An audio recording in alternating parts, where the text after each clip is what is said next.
Hi, I'm Jane Fendelman, I'm Rick Williams. and we wanted to tell you about our workshop, play shop, masculine feminine connection coming up real soon. Look for the link below. Yes. We want to tell you about that. So, Rick, Yes, Jane. tell me about getting clear. You're going to be teaching about getting clear. What does that mean, getting clear? Yeah. I also just noticed how clear your eyes are. Look pretty. They are very clear? Yeah. My eyes? Mm-hmm.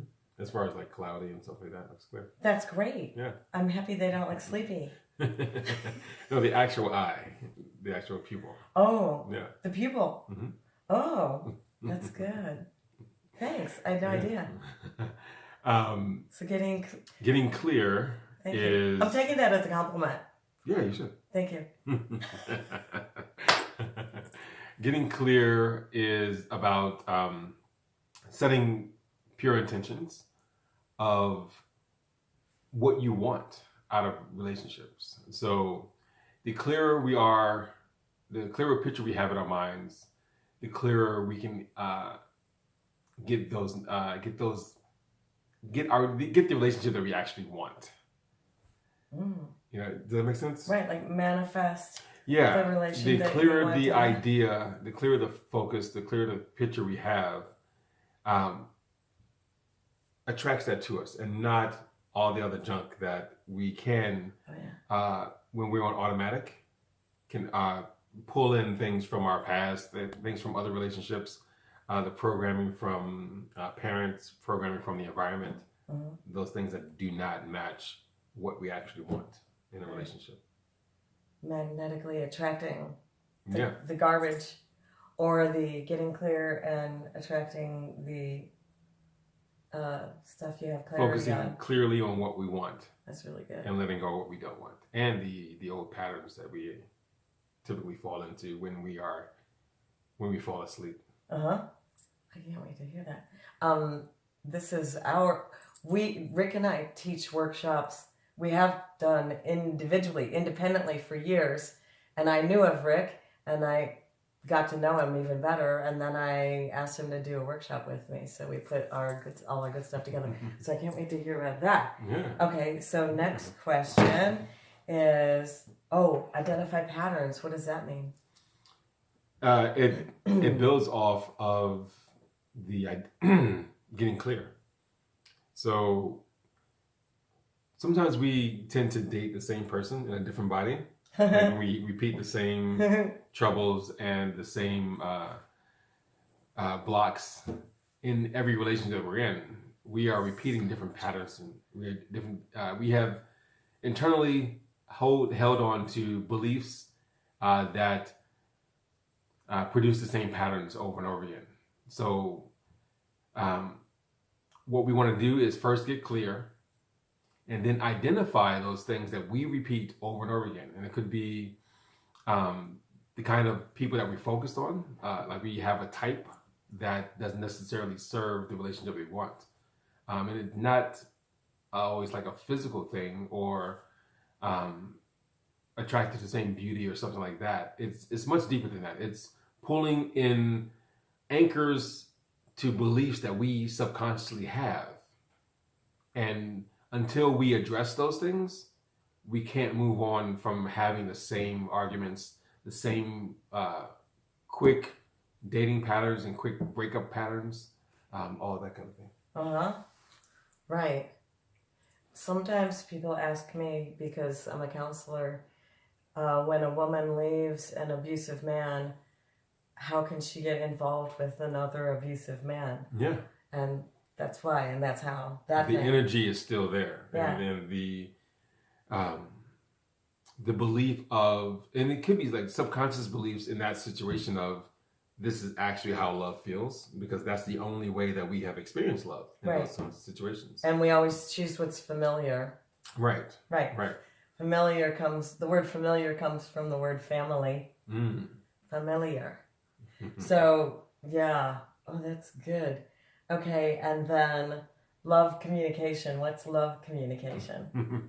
Communicating in a way that attracts our partners to us, and not speech patterns and words that repel and create more tension, create more separation. Mm-hmm. When with the speaking of things in a way that cannot be denied, so that that doesn't blame anyone else or put any blame on anyone else, or so I own how I feel without blaming someone else for making me feel that way. Mm-hmm. Does that make sense? Uh-huh. So when this happened, I felt this instead of you made me angry. Mm-hmm. You know, that kind of thing. So like speaking in a way that owns how I feel, which is very empowering, and furthering that with, I'm not going to blame you for it. Mm-hmm. I'm going to take complete ownership of how I feel, and this is what I actually want the outcome to be.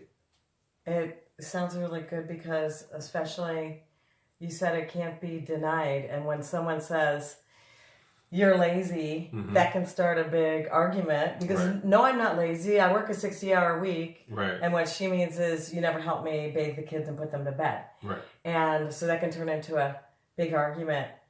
One of my favorite couples books, Centering and the Art of Intimacy Handbook, Gay and Kathleen Hendricks talk about Mm-hmm. the microscopic truth, which they also call the inarguable truth. The inarguable Yes. truth Yes. is when you forgot our anniversary, I felt worthless. I felt sad. I Mm-hmm. felt heartbroken. I felt... Yeah. So the other person can't say, no, you didn't feel that way. Because it's just your feeling. It's just how you felt. Yeah. Yeah. That's really cool. Yeah. That sounds good. I can't wait to see this workshop. Okay, you ready for my questions now? I am. I can't remember what I said now. What did I say? Ask me this. Jane, can you explain Rick? healing old wounds? Oh, healing old wounds. It's such an important thing. So, our obstacles, and everybody goes through wounding as they grow up. It's pretty impossible not to. And these wounds act like obstacles to our love. So what happens is we get a wound, and then it acts like a magnet. I got to turn this just a little bit. Okay. There we go. Just like that. Oh, your head's cut off. Okay, people, a little technical stuff right here. So the wound acts like a magnet, and so we magnetically attract people that match this wounding.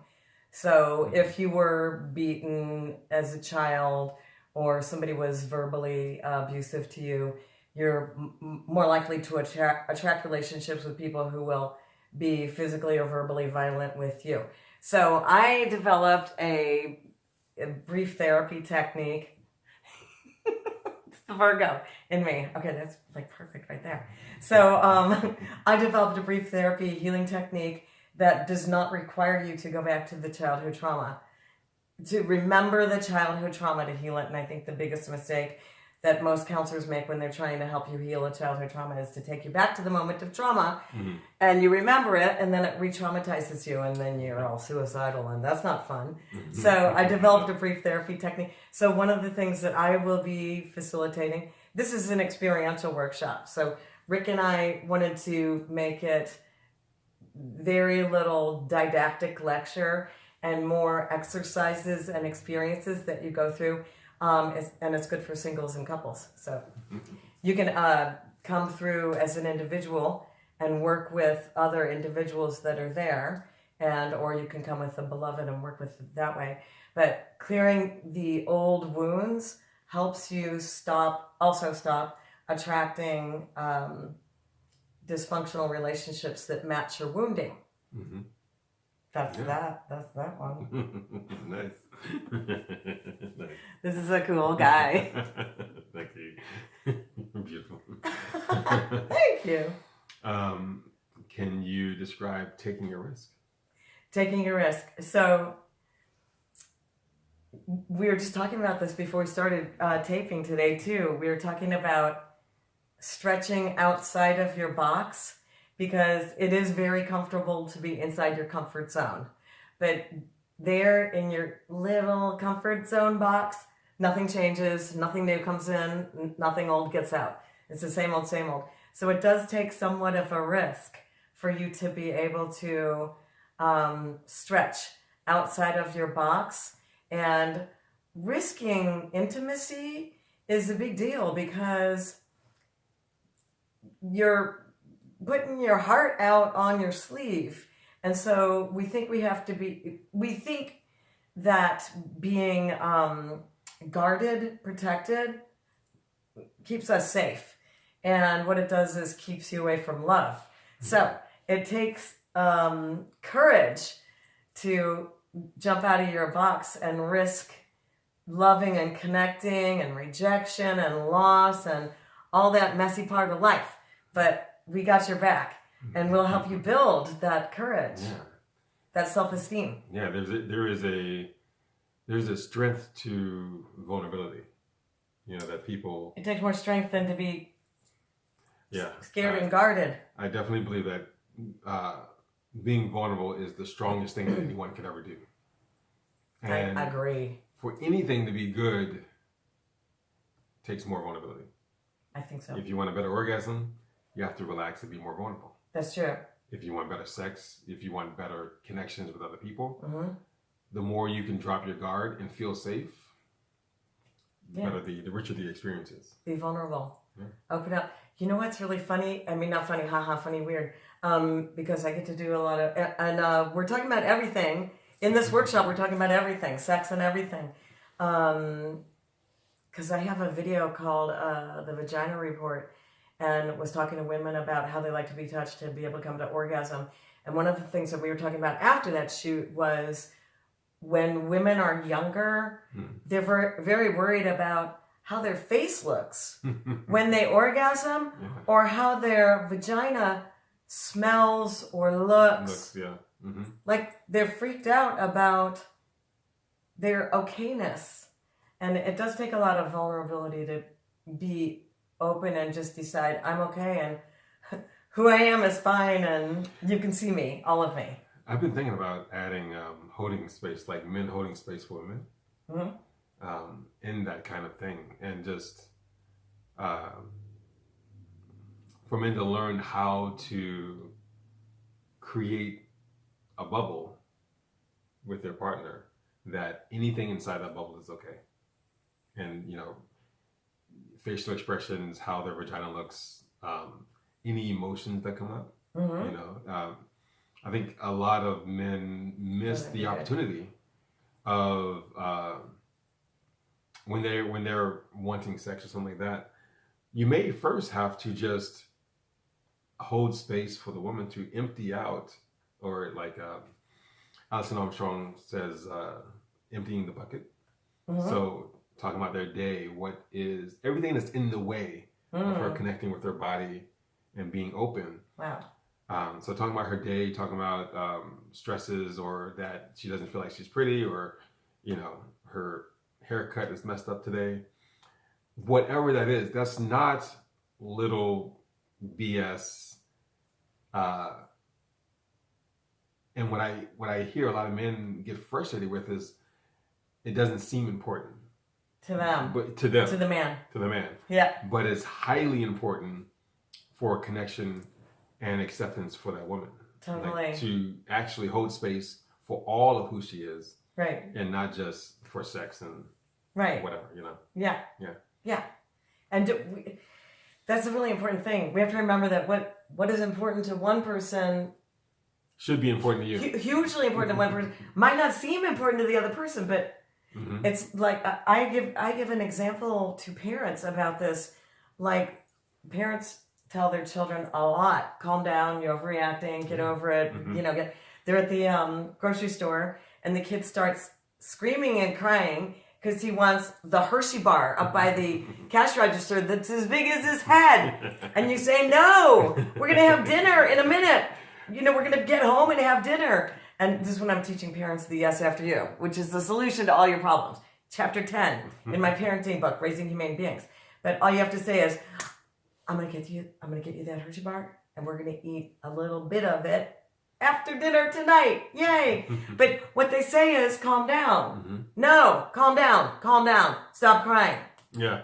And it's like when Total men say rejection to of what women. they are. Yeah. When men say to women, You're overreacting. calm down. You're overreacting. You're too sensitive. Oh. So we're going to do a whole piece on what shuts you down sexually. It's a big, big important thing. And also, like, it's a big deal. These are things men should rise to the occasion and take pride in as a man, that they can hold space for all of the women. Like, that's nothing to be rejecting, or because you feel uncomfortable actually having I was about to start cursing. Having a feeling. You can cuss? I cuss in almost all my videos. Oh, okay.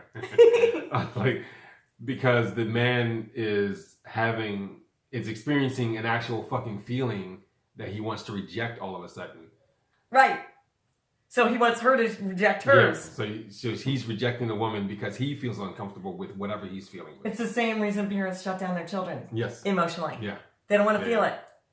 God, I used to hate when I was at a restaurant and there'd be a child crying near me. I hated it. I felt like saying, why don't you take that kid outside?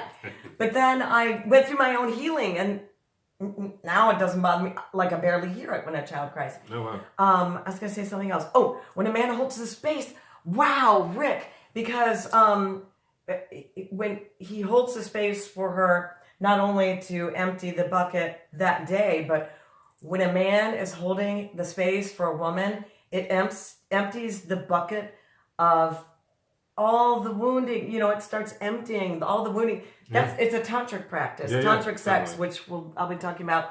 I never asked you if you studied tantra before. Yeah. Did you study tantra? I studied tantra. We're going to teach you some tantra while you're there. There'll be no sexual activity or disrobing in the play shop, but you can practice things when you get home or with your friends. But the man holding the space is how we do it in tantric ceremony, healing ceremony, is what gets emptied out of the woman, and vice versa, because woman does ceremony for the man, is all the wounding and all the old stuff that acts as obstacles between us, and obstacles to love and obstacles to life and living full on. And so once a man starts holding the space, she starts emptying the bucket of that day and of that life. And men, for every man that holds the space for his woman, it heals all women.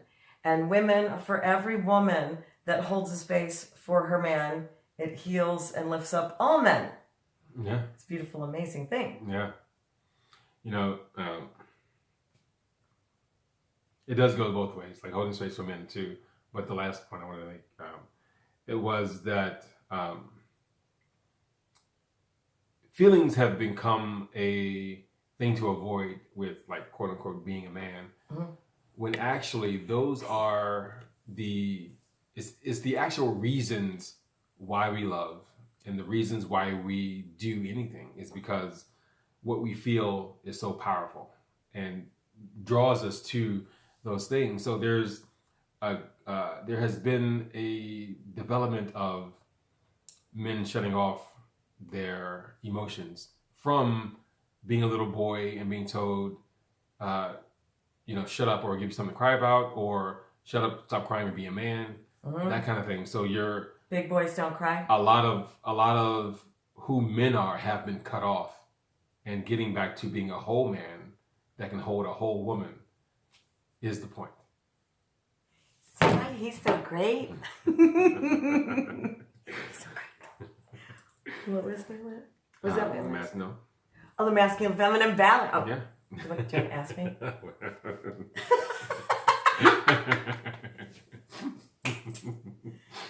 So, Jane. Yes, Rick. Talk a little bit about the masculine and feminine balance. Oh, I'm so glad you asked me that, Rick. Oh, it's such a big deal. So, we will encapsulate for you there's the pizza shit. Oh my God, you gotta talk while I get him the money. I didn't think you'd be here that fast. Say what you want to say about masculine and feminine balance. The masculine and feminine balance. So far, what we've talked about has been from healing the wounds to the risk of being vulnerable and taking more risk in our love lives and in our relationships. Expresses is all a part of building balance within the masculine and the feminine. So just like we talked about just now, holding space for each other, and not judging or making the masculine or feminine do things the way we would do them, but celebrating and appreciating the differences in how men and women deal with stress, how men and women change a diaper, and celebrating and acknowledging the differences between men and women, the way we handle traumatic events, the way that we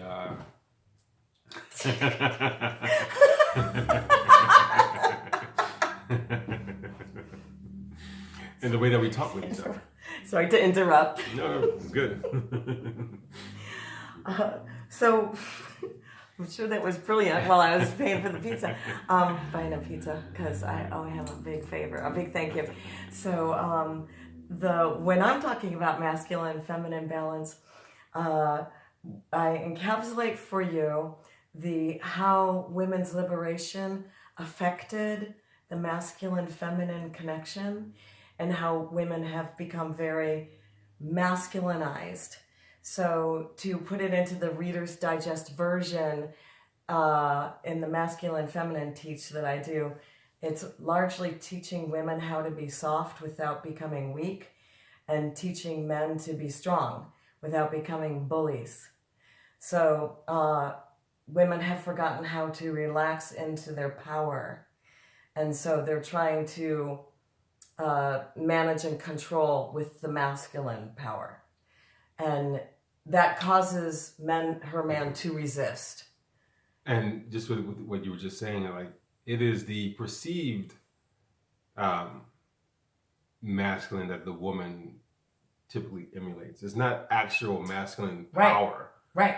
That is often seen. So from men, it is the insecure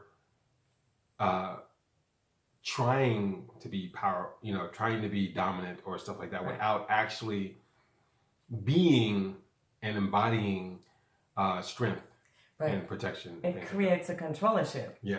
And it creates a power struggle. Because think about it, women, when you tell your man what to do, he can either do what you say, in which case he's a doormat, or he can refuse to do what you say, in which case he's a rebellious little boy and you're a nagging mother. So those are the lower level ways of trying to use the masculine. And the feminine power is not a manipulative, slimy woman.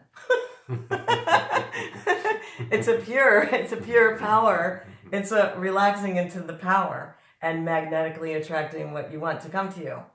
So I think that's everything for now. Yeah. We're going to put a link to the workshop below, and we would love to see you there. Everyone that comes, everything that is said is kept in the purest of confidence. And definitely, there is a container that is created, and I like to have just a few agreements that you honor yourself, you honor other people around you, you keep to the strictures of confidentiality, and for play to your edge, meaning that whatever insecurities or fears you may have, play more into those and stretch, expand who you believe yourself to be. And the last one would be actually just have fun. Yeah, have fun. That's probably the most important thing. So it's a one-day workshop, and we look forward to seeing you. And thank you for watching our video. Take care. Ah.